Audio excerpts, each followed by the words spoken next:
The Cannondale Synapse and the Trek Domane have long been the pinnacles of the road bike endurance category, and since both bikes were updated last year, the question that we've been left with is, how do these two new kids on the block really stack up against each other, and which one should you really choose? So we're going to compare both bikes against ride quality, aesthetics, their features, and of course the whole range option and the value in which they provide. So first off, let's start with the features of the bike, and you've got a pretty headline-worthy feature.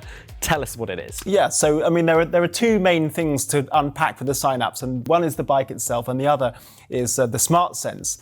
And that's really the headline feature of the Synapse, I would say, this time. Let me just read how Cannondale describe it. It's integrated lights and radar designed to provide enhanced awareness while also creating heightened visibility so the rider can more effectively see and be seen.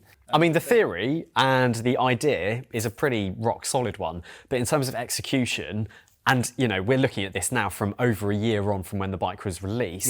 Yeah. How do you think it's played out for them? I think the problem with Smart Sense is that you can't choose your lights. You're stuck with the ones that are there, which are made by design. They're decent lights, you know. I thought they were good, but yeah, you know, you just don't have the choice. You're stuck with those lights, and there's the battery on the down tube as well. I mean, you could take it off, but it's going to leave the sort of cradle. Yeah. So you can't opt out of the Smart Sense system unless you go with the bottom of the range, which is the 4, which doesn't have Smart Sense, but is Smart Sense compatible. So you could retrofit it if you wanted to. Does the Synapse have any other really key features worth mentioning? I mean, there's the endurance geometry, which mostly consists of a taller front end. Yeah. The size 56, which I rode, has almost a 60 centimetre stack height. If you want comfort, then it's all about that high front end.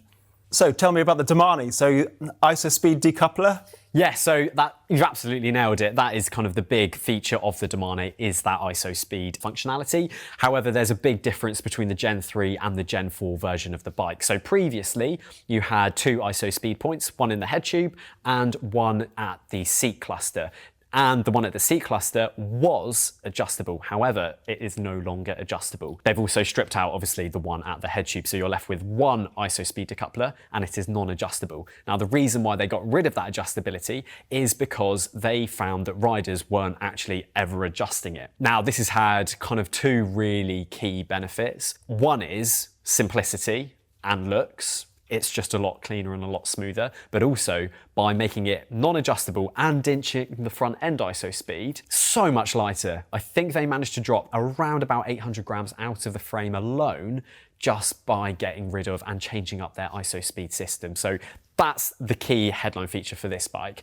The second one, which is slightly less exciting, and it is something that came across from the Gen 3. It's nothing new, but I still really like it, is actually the internal frame storage. You've got a little access port down on the down tube where you can open up a door and then pull out the Bontrager tool roll that you can fill with all your spares and then pop it back in the frame, which just means that you might not need to use a saddlebag or have a load of tools, you know, pulling down on your jersey pockets, which is always nice. So yeah, those are the kind of the 2 key features from the Domane.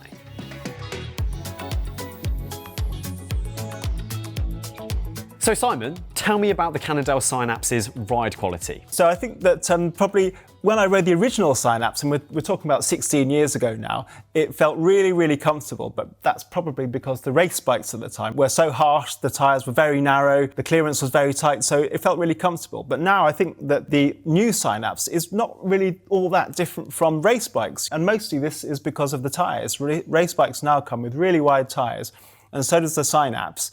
The difference really is not that great between the Synapse and a race bike. I think with the Synapse, where the difference really is in the position, the rider position. You've got a very tall front end. The 56 that I rode, the stack height was nearly 60 centimetres, so it puts you in a very tall position where you're kind of, you know, you're looking over the roofs of cars, which is great if you're using it to commute on. If you're struggling a bit with a bad back, it means you can sit more upright and you're more comfortable. So all of the comfort really is in the position rather than the bike itself. Although having said that, Cannondale's built in these flex zones into the rear triangle, adds a bit more compliance, but I didn't really feel those. I think the comfort was all in the tyre pressures for me and the rider position. Okay, so then how did that translate towards how the bike was like to ride in terms of a if you wanted to, show it a bit of aggression. What did it feel like in those moments? Yeah, I mean, I think it's more performance orientated, I would say, and like I was saying, there's not really all that much difference between the kind of ride feel of the Synapse, and I've been riding the Cervelo S5 at the moment, and it sounds crazy because the S5 is a pure race bike, but really there's not that much difference in the ride quality. It is a fast bike. It's responsive. It has the same sort of angles, classic sort of geometry as a race bike. So if you want to ride it fast, and if you want an exciting ride, then it can give that. Okay, that's really interesting because I'd say that's in pretty stark contrast to what the Domane has been feeling like to ride. I would say that actually it kind of wants me just to stay in the saddle. When I do get out the saddle and try and, throw it up a climb or get a little bit more aggressive, it always makes me feel like it wants me to calm down and just sit in the saddle and just turn the pedals, turn the watts out. And it's something that kind of makes the bike feel a little bit lazy. So it sounds like between the Domane and the Synapse, actually the Synapse may lend itself slightly more towards those that do want to kind of be a little bit more aggressive rather than doing pure endurance miles. Why do you think it is that the Domane doesn't want you to push it, really? It's a really good question, actually. I think there's probably a couple of things in that not only do you have the ISO-speed technology, so obviously that in itself does make the ride itself quite comfortable, but I think it's also the geometry of the bike. So you've got pretty decently long wheelbase. It's over 100 centimeters from sizes 52 and up. And then you've got a pretty slack head angle as well, because that's around about 71 degrees across the size range. And obviously that does differ from size to size, but it's all generally around 71 to 72. When you do get out the saddle and you do stand up, I find the slackness of the head angle does just put me back down again. That's how it's felt like to me. Oh, that's pretty interesting because the Cannondale actually has, in the size 56, which I tested, the wheelbase is just under 100 centimetres. Right. So it's still got the kind of short responsiveness, but that's not to say it's not stable as well, probably due to the front end. The one thing that I didn't mention just then was that the Cannondale is actually quite heavy. It's 9.5 kilos for that size 56. How does that compare with the Domane's weight? Well, so the bike that I've been riding actually is in a specification that isn't available to buy. So we don't have a direct comparison for the bike that you were riding and the bike that I was riding. However, if we look towards both Dura-Race models of the bike, there's a very big difference here. So the Domane, in the SLR version of the bike, which uses their 800 series carbon, that bike comes in at 7.25 kilos. Wow. And I believe the Synapse in its Dura-Race configuration comes in at 8.3 kilos. 8.3, that's right, yeah. Now there's a couple of caveats to this. Obviously, the SLR version of the Domane will have that 800 series carbon, and the Synapse does have Smart Sense as well, which is potentially going to add around 500 grams according to Cannondale. So that's where you're going to have a pretty big difference in terms of weight. But even if you strip away that 500 grams from Smart Sense, you've essentially still got this 500 gram difference, which can either be pegged towards the carbon that's used on the frame or perhaps the components that are used down to kind of wheels and tyre choices. Yeah, like you say, Trek uses the 800 series carbon for the top bikes, whereas the Synapse just gets one carbon frame for all the models, for all the Synapse carbons. Yeah, absolutely. So one thing that does make a big difference to how a bike feels is, of course, the tyres. What was your Synapse running? Well, unfortunately, it comes with quite low-end tyres, the Vittoria Rubino Pros in a 30mm size. So they're quite big tyres, and if they're cheap, which they are, it means they're going to be a bit heavy. They're going to add quite a lot of rolling weight. Yes, absolutely. So I guess it's not only the rolling weight that's going to kind of bring it down, but it's also the suppleness of the tyre as well, because those Rubinos are actually quite harsh. Quite rigid. And they don't kind of offer much. So you can look at that either way. Obviously, most people do tend to change their tyres over time, but it means that there's potentially quite a big gain to be had if you were to upgrade your tyres, say, for example, to some of the GP5000, either in a 30 or 32 seat size, you would actually potentially feel quite a vast improvement in the ride quality. Absolutely, and I think the other thing about the Synapse, or in that build that I had, which is the Ultegra mechanical build, is that you get these quite cheap, heavy wheels, which are Fulcrum Rapid Red 900. So I think they're just an OEM wheel. And if you change the wheels as well, upgraded the wheels, then you'd lose some weight and get a better ride quality with those as well.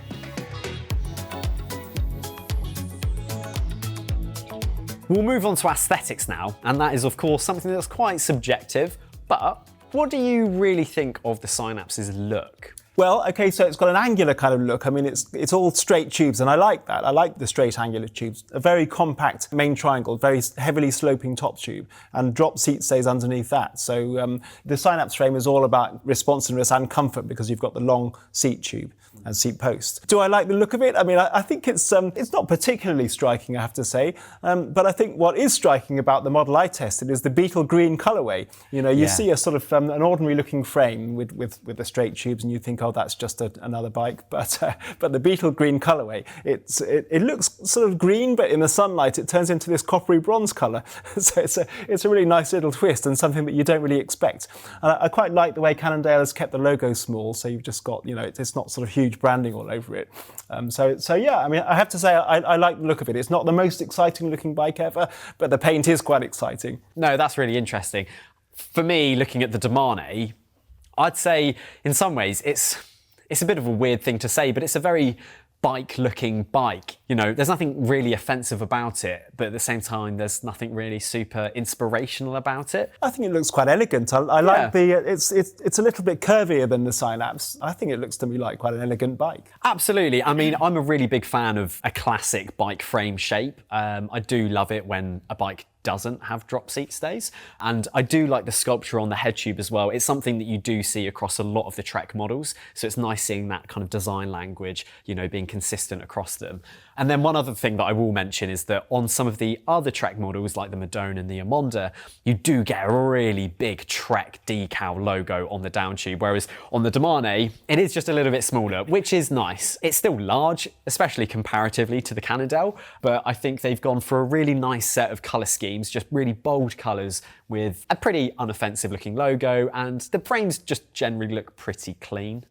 So Simon, is it fair to assume that we're in agreement that we both prefer the look of the Domane? Yeah, I think in terms of looks, it has to be the Domane for me. Yeah, me too.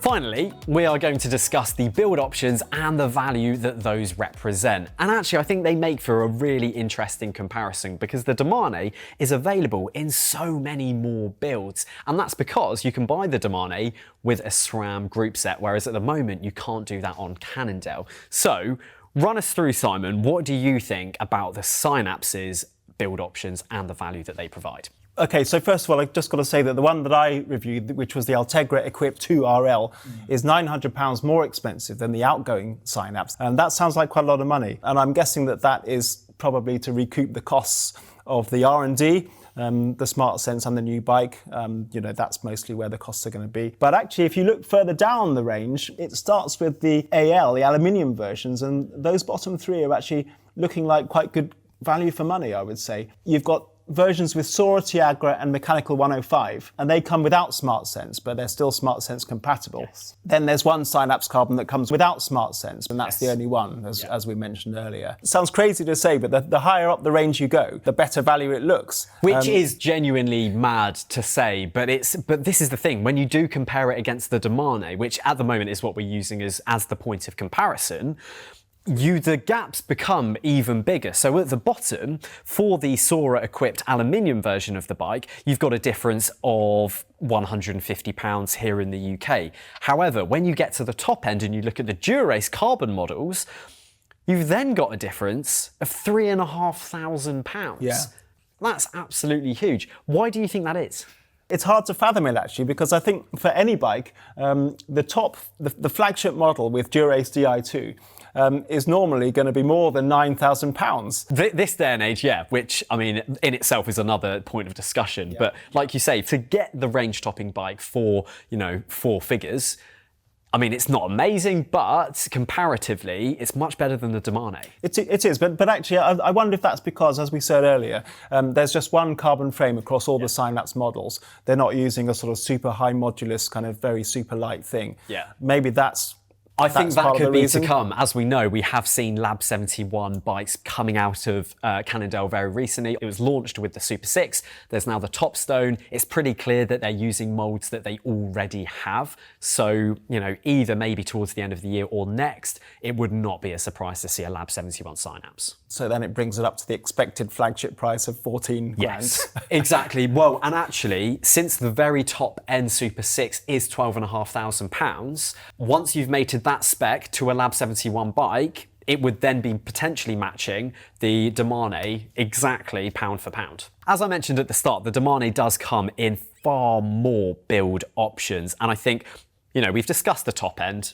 It far exceeds the cost of the top end Synapse. However, down at the other end with the aluminium builds, the Domane does come in a Claris version, whereas the Synapse only starts at the Sora level. However, there is again a caveat to this, because the difference between the Domane Claris and the Synapse Sora is only a difference of £50. So actually, you could spend an extra 50 quid and then get yourself up by a whole group set level, which is actually quite enticing. So I'd say those two bottom levels, they're very similar money in terms of allowing yourself to get onto that platform. But working up through the range with the Domane, it is really nice that you've got smaller jumps and you can really fine tune exactly how much you want to spend. If you have a budget, there's a very good chance you're going to be able to find a Domane that suits that budget. So summing up, what can we conclude from everything we've talked about so far about these two bikes? Do we like them? Do you like the Domane? Well, I do like the Domane, and I think as an endurance bike, it is a fantastic tool for that job. If you do want to do some really comfortable, really relaxed miles, go and crush your first 100-mile sportive, this is a brilliant bike to go and do that on. I love the fact that there's a huge range and essentially everyone can find a bike that suits their budget. I think that's brilliant. As we've already mentioned, we both really like the looks of the Domane. It's just a very clean, unoffensive, nice looking bike. You really can't get around that. I think the only thing for me is that, as someone who does prefer a more performance-orientated ride feel, that's the only area in which I would say the Synapse clinches it. But what about you, Simon? What do you think between the two bikes? Like you said, the performance aspect is something that's quite important. If you're after a sort of a racier bike, if you like a racy ride, if you like a fast bike, then I think the Synapse has it. But for me, I would like it to be a bit lighter. So I think I would have to do some upgrades on it. It would need lighter wheels and lighter tyres, and I would go for a size down. I would choose a smaller size, the 54, and put a longer stem on it so that I had a more aggressive position instead of being so high at the front end. But the ride feel is great. It is fast. As a riding bike, I do like it, yeah. So I think we're pretty much agreed then. In terms of what the bike's actually like to ride and what it feels like, we'd both opt for the Synapse. But in terms of aesthetics, features, and then just the sheer range that's available, the Domane kind of wins in those areas. So it's a tough one. It depends what's important to you. Let us know down in the comments, which bike would you go for? I'd be really interested to hear all of your thoughts. If you enjoyed the video, then please do drop it a like, subscribe to the channel for more content, and we will see you again very soon.